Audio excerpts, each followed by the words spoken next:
Well, hola, hello to listeners. Hello. Hi, I'm Esther Hodges. I'm a Senior Gender Advisor with Conciliation Resources, and I am very, very pleased to welcome and to be sitting with Rosa Emilia Salamanca this morning. Rosa Emilia, would you like to introduce yourself rather than me introduce you? Thank you. My name, as you have said, is Rosa Emilia Salamanca. I come from Colombia, South America. And I have been working with Conciliation Resources for just a long time. We have been partners, and we have been working together in peace building for all these years. Yeah, we have, and I'm pleased you mentioned that because we were talking earlier, and it was about 15 years. Yeah, we met long ago. And we have been struggling and learning and doing comparative learning and coming and going with this issue of peace building that has been very interesting. We as practitioners and also as researchers, and Conciliation Resources as a place where you can discuss your findings and really learn a lot of other experiences, or just put some kind of learning, a lot of learning. Yeah. And tools for learning. Yeah. And Rosa Emilia and I just met yesterday, and already in the last 24 hours or so I've been learning a lot from Rosa Emilia. And I think just with regard to the relationship between our organisations, Rosa Emilia founded CIASE, which Conciliation Resources we've been working with for a very long time, and we've learned a lot from one another, I think, and I think continue to be inspired by the determination and the creativity that you bring to the peace building process in Colombia. So I think with that in mind, and with the experience that you bring, we were keen to sort of sit down and have a conversation today, because as many of our listeners will know, it's the 25th anniversary of UN Security Council Resolution 1325 next year in October 2025, and we all know this resolution has been the foundational piece of the Women, Peace and Security agenda. It's composed of 4 different pillars: the participation of women in peace building, the protection of women and girls from sexual and gender-based violence, the prevention of violence against women, and this gendered approach to relief and recovery efforts. And we've seen big advances in the women, peace and security agenda in a number of areas. There's now this sort of robust normative framework of all the different resolutions that have come out since 2000. There's evidence of it supporting meaningful participation of women in the Philippines and Mindanao process, for example, in the work of the Gender Subcommission in Colombia. And I would highly recommend anyone to look at Sanam Andolini's article in Conciliation Resources' latest Accord 30, if viewers or listeners wish to learn a little bit more about the progress that's been made. But at present, I think we're facing lots of challenges and resistance.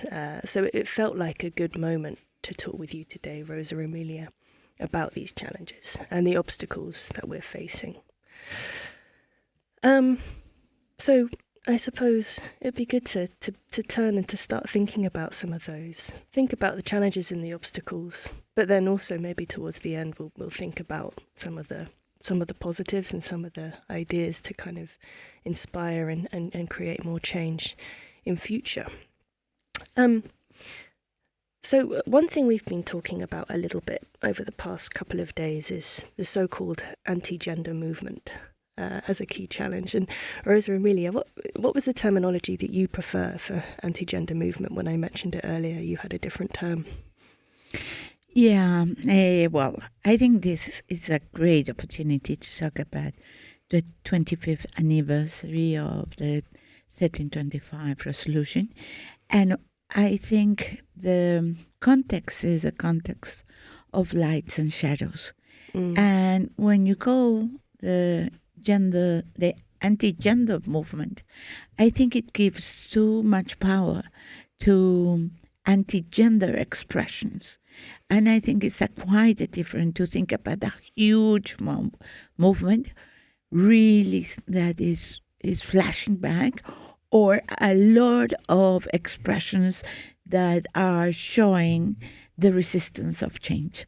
So I think sometimes we give power through words to movements that don't exist. I think they are expressions. Maybe there are more expressions in some places than others, but I really don't consider that you can talk about a movement. Yeah, that's such a good point, I think. And I think in the UK context, at least, we use the term anti-gender movement as a given now. So it's very useful to have that kind of stop check and just think about that, as you say, words are power. I suppose from my perspective, and I remember very vividly a couple of years ago when the Taliban took over Afghanistan and the catastrophic impact that has had on women and girls' rights there. Obviously, the terrible violence and conflict happening in Gaza, in Sudan, in many other places around the world at the moment with regard to sexual and gender-based violence. And I think it feels like a difficult context to work with. So it feels like there is a real substance to anti-gender expressions and women and girls' rights and a pushback there. And I wonder what your experience of that is in Colombia. Well, I think that there's a lot of work to be done yet. It looks like it's so difficult for people to understand all these ideas of discrimination and all the ways that women are discriminated, and they misunderstand many times what we are thinking and what we are talking about, equality and freedom and a lot of things. So I think that shows how much we have still to work, how much we have to explain, how much we have to but to the people, it's maybe many intellectuals will understand very well what all the gender issue means and all discrimination, intersectionality, all the complicated words we use. But for common people, it's very difficult to understand all these changes and all those changes that are so near to what we call other political ways of participation, because it means that you are giving the space to others to really have a word, really to express. And sometimes that goes so jointly with the building of democracy, and we are still defining what democracy means for us. So yesterday when we were talking about essentially the work that you're doing to define democracy in your own terms in Colombia, and doing that as a very participatory process. But you were saying also how that is a really painful process. It's like giving birth, right? It's a painful process. It's worth it in the end, but it's not going to be easy.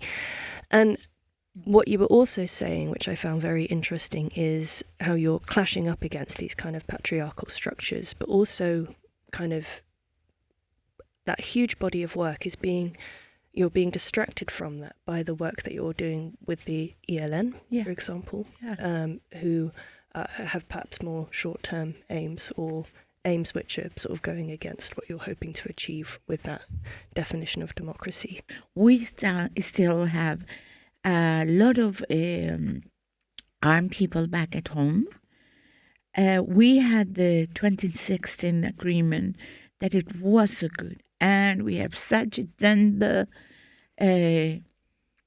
good lobby and results in this agreement. But nowadays there is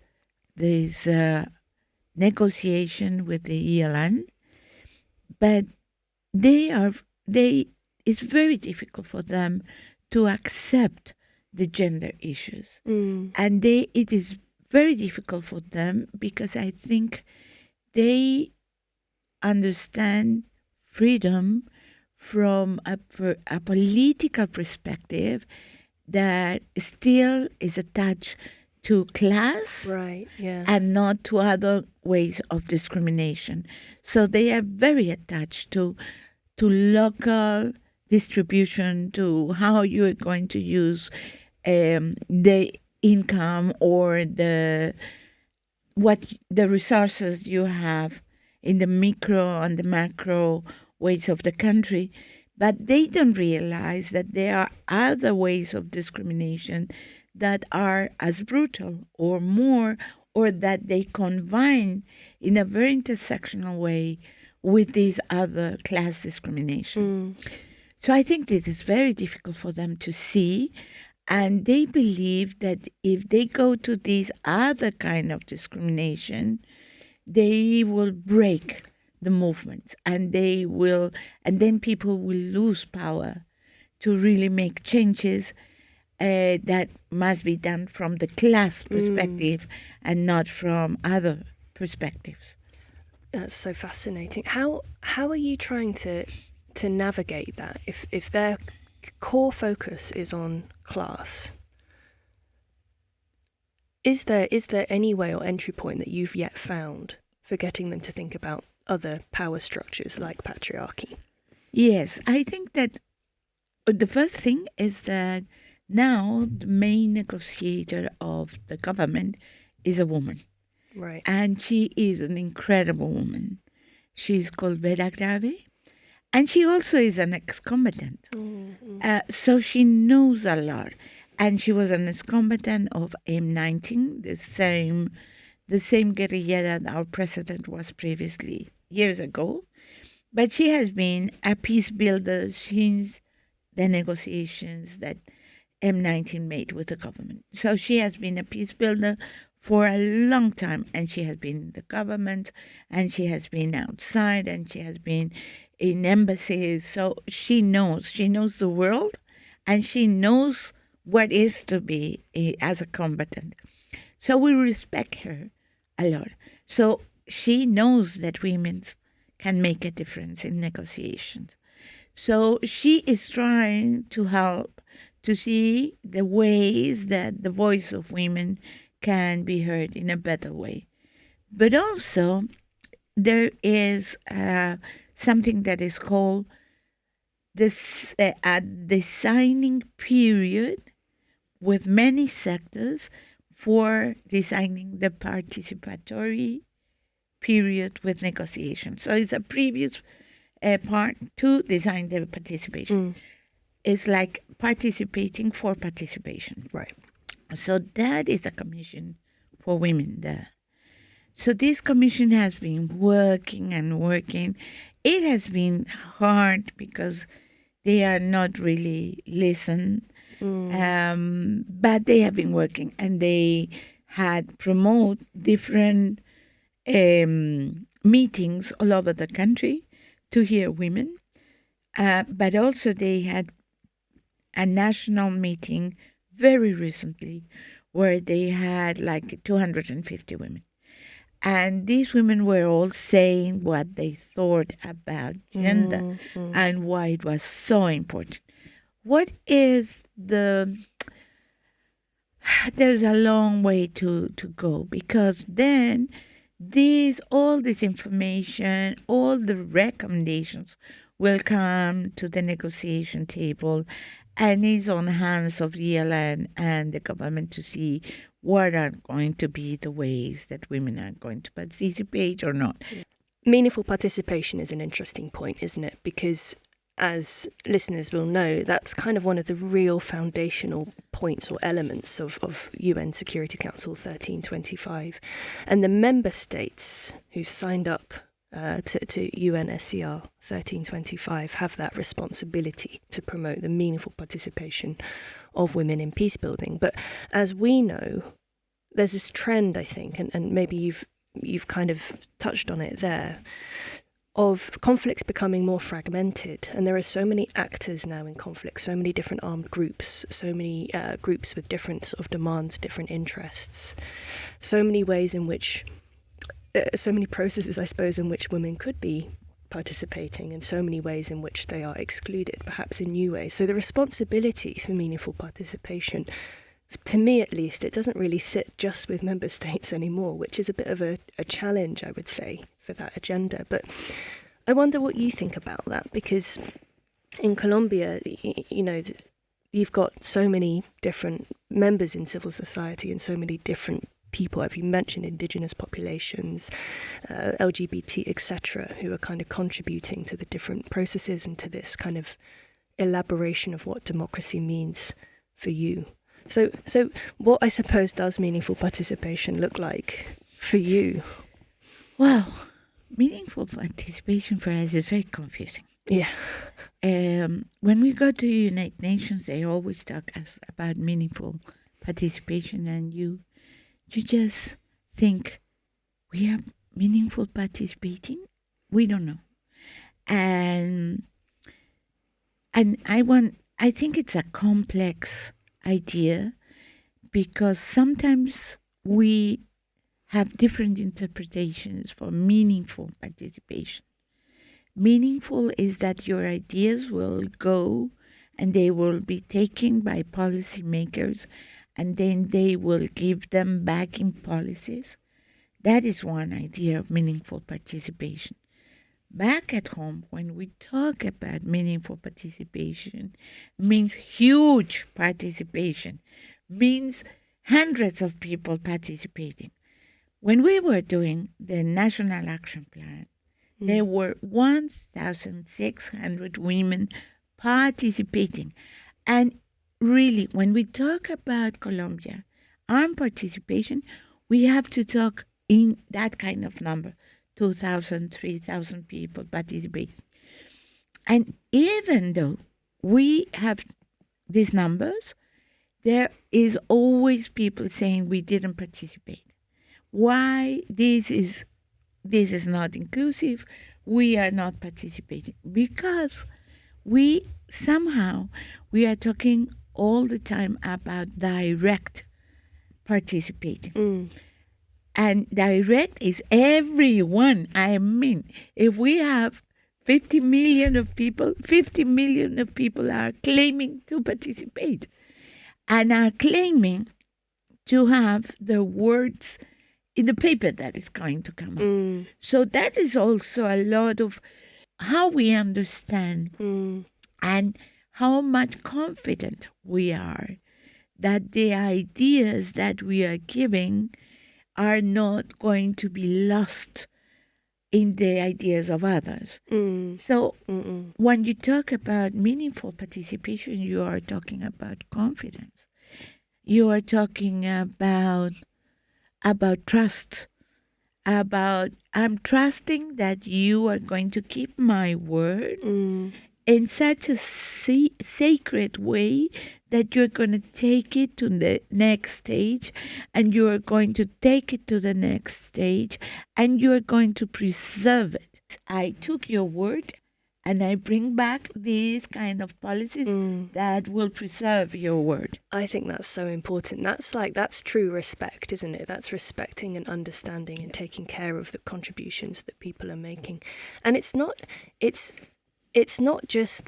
civil society who are kind of contributing so hugely to these participatory processes, who have that responsibility to take care.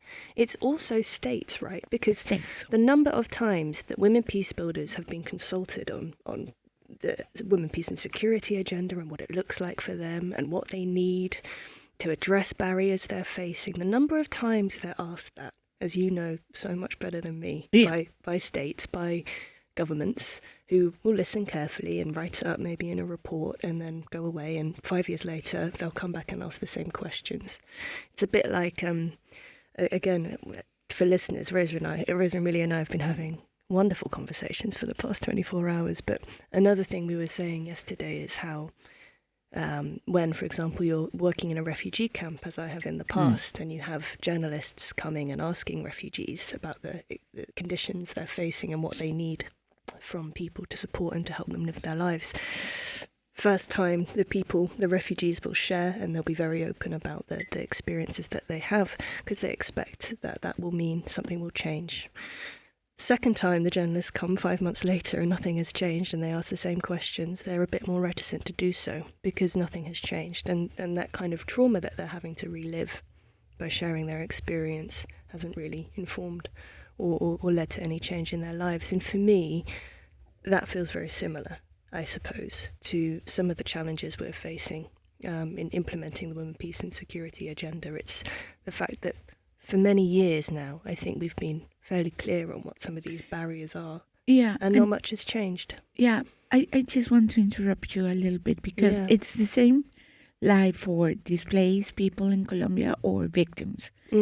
Many researchers come all the time to ask, and what happened? And what was it? And now it's very difficult for displaced people, victims, whatever, to have these kind of interviews, because they feel that they are giving a lot of interviews to people that are doing the thesis or the works or the magister, but they are not changing their lives. It's like kind of mining. Yeah, exactly. No, it's like kind of extractivism that we don't like anymore. So that's why you have to take so much care about what you ask, how you ask, and what are the goals of asking.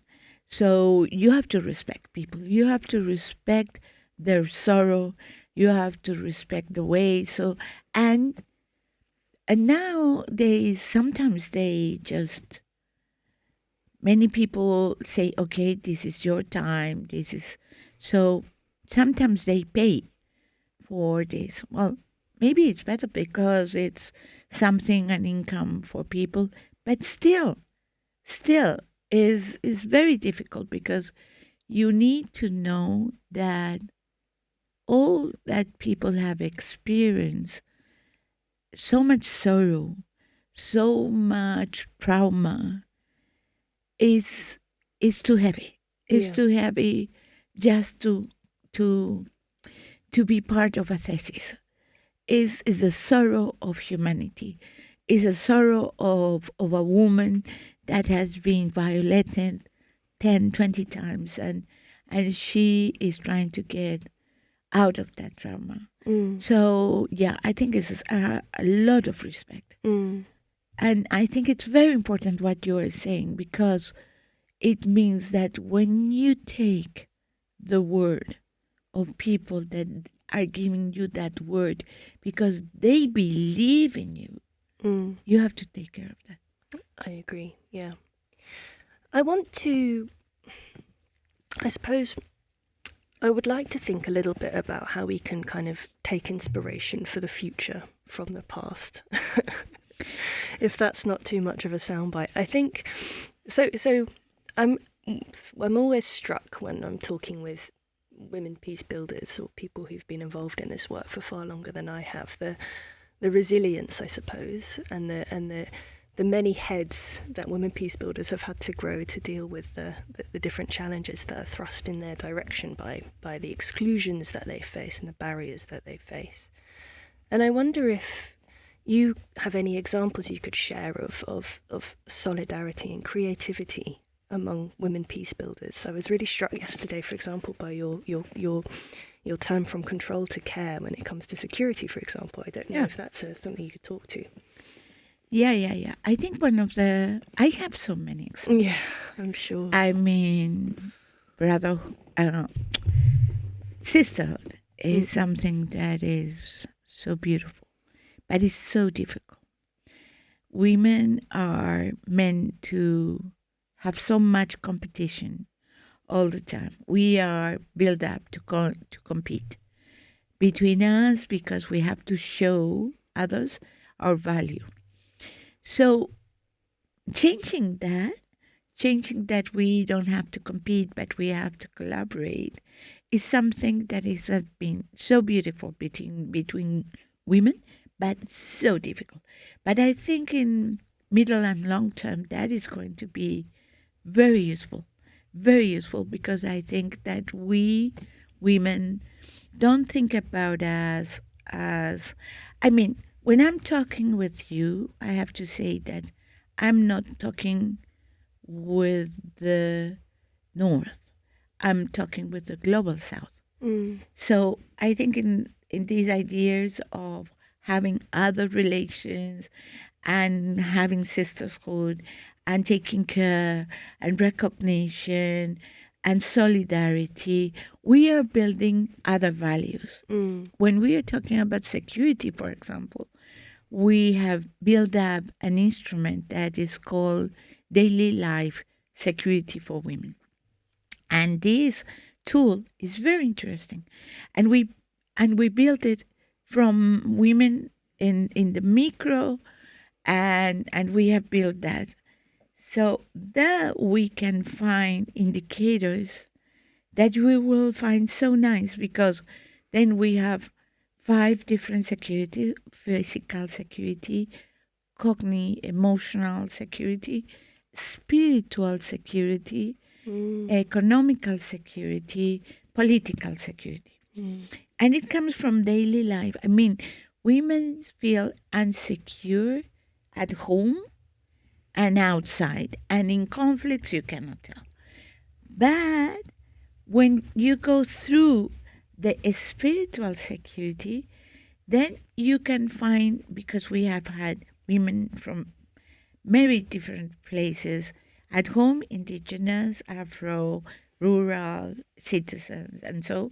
But outside, women from Africa, women from Middle East, Muslims, and so on. So what we have achieved is that in the spiritual security, how women describe it, is ethics. Is a kind of ethics of how we behave between, and how we should behave between humanity. So values about care, solidarity, wisdom, like being more calm, like having relations with nature, like having an idea of more holistic care. So we are gathering there a lot of things about what is a feminist ethic nowadays. Yeah, that is really, really quite inspiring. That feels to me to be real feminism.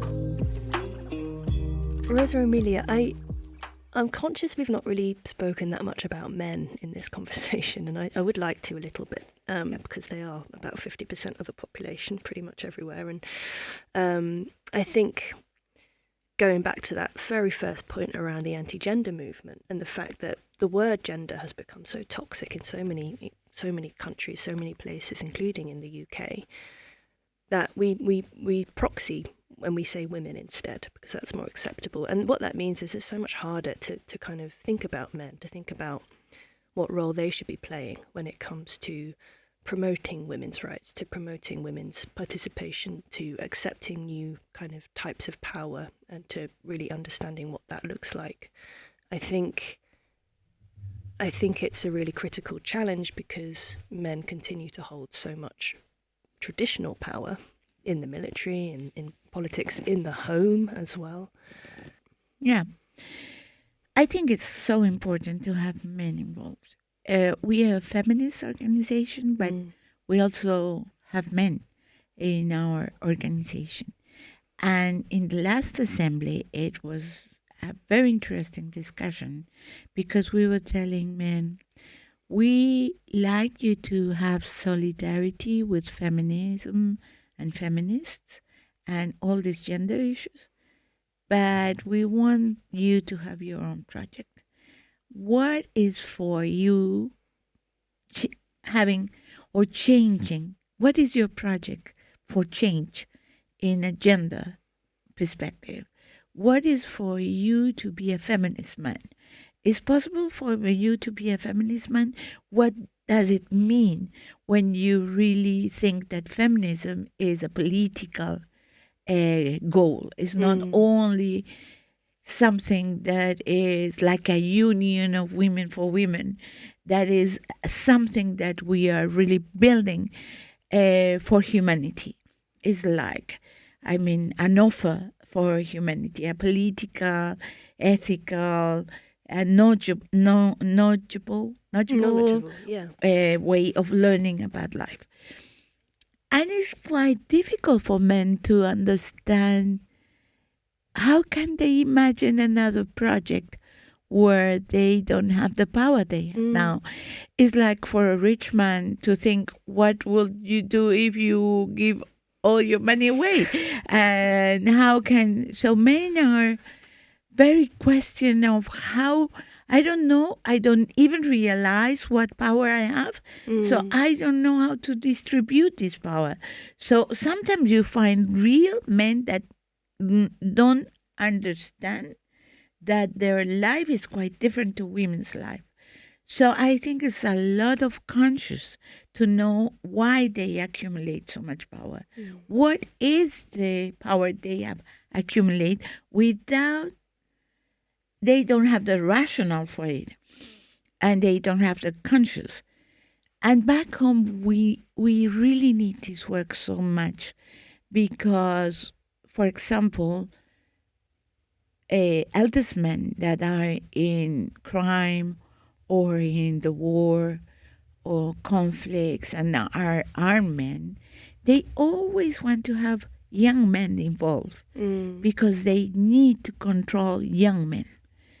And I think that there is a moment that you have to work with young men to demonstrate them that they are so highly manipulated by these old patriarchal men that are using them for death.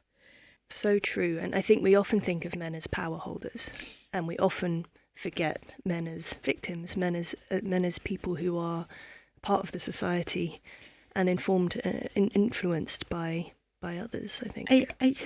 I've been married for 34 years. And my partner is a man.